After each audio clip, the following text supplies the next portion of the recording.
Jadi, bioteknologi adalah ilmu yang memanfaatkan makhluk hidup atau bagian-bagiannya, seperti sel, enzim, dan DNA, untuk menghasilkan produk dan jasa yang bermanfaat bagi manusia.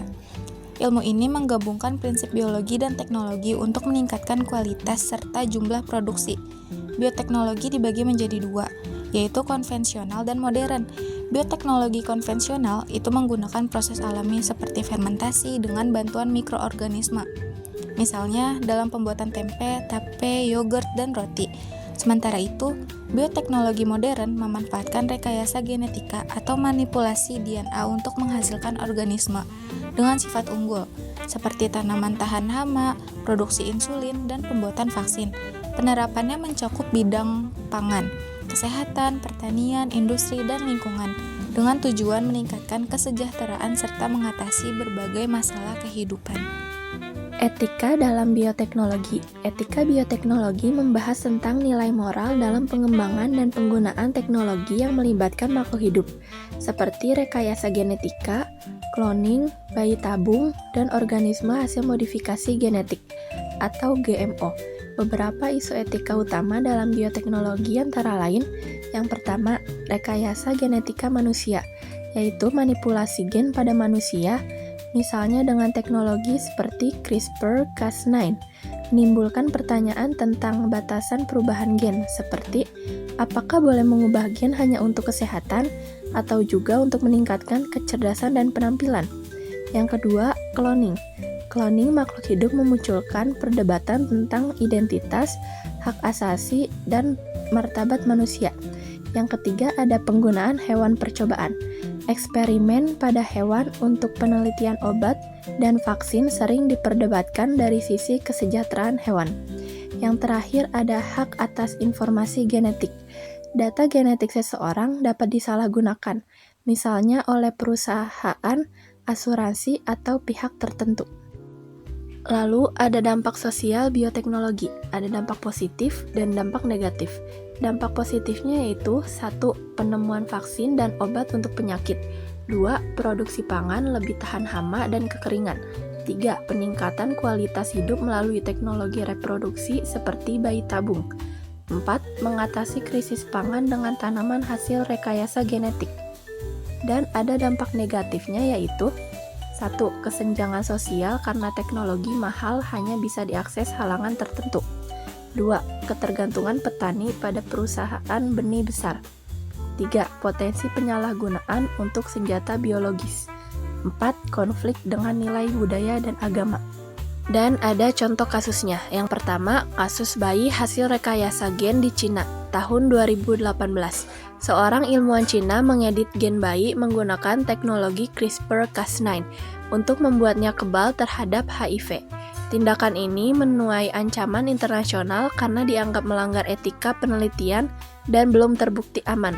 Dampak sosialnya itu menimbulkan ketakutan global tentang desain bayi dan memicu aturan lebih ketat tentang penelitian genetik manusia.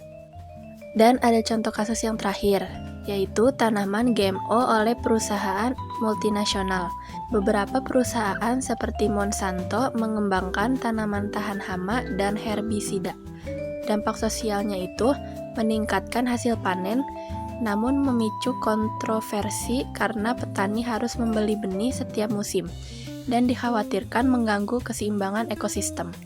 Nah, ada juga nih pertanyaan tentang bioteknologi, yaitu gimana cara menyeimbangkan manfaat bioteknologi dari isu etika. Menyeimbangkan manfaat bioteknologi dengan isu etika dapat dilakukan dengan menerapkan prinsip bioetika seperti otonomi, berbuat baik, tidak merugikan, dan keadilan yang dikemukakan oleh Tom L. Bisham dan James F. Childress dalam Principles of Biomedical Ethics, serta melalui regulasi dan pengawasan dari lembaga internasional seperti World Health Organization atau WHO dan Food and Agriculture Organization atau FAO yang menekankan pentingnya keamanan, keadilan, dan analisis risiko sebelum teknologi diterapkan.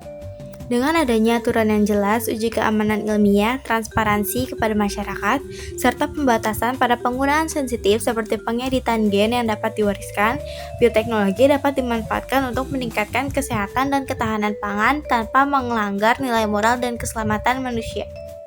Selanjutnya, bagaimana cara menyeimbangkan manfaat bioteknologi dengan isu agama? Menyeimbangkan manfaat bioteknologi dengan isu agama dapat dilakukan dengan memastikan bahwa pengembangannya tetap berlandaskan nilai moral dan ajaran keagamaan yang berlaku di masyarakat.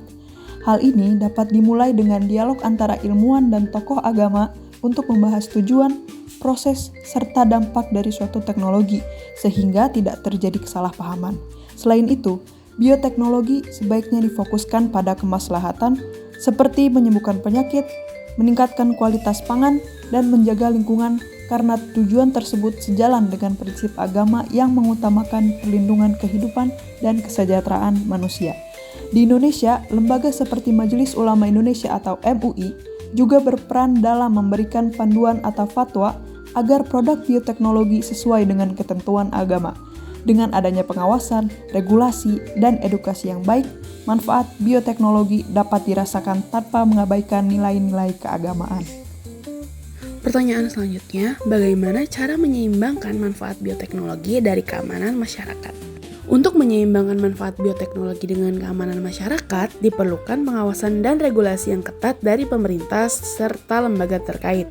Setiap produk atau penelitian bioteknologi harus melalui uji keamanan dan uji kelayakan sebelum digunakan secara luas agar tidak menimbulkan dampak negatif bagi kesehatan maupun lingkungan.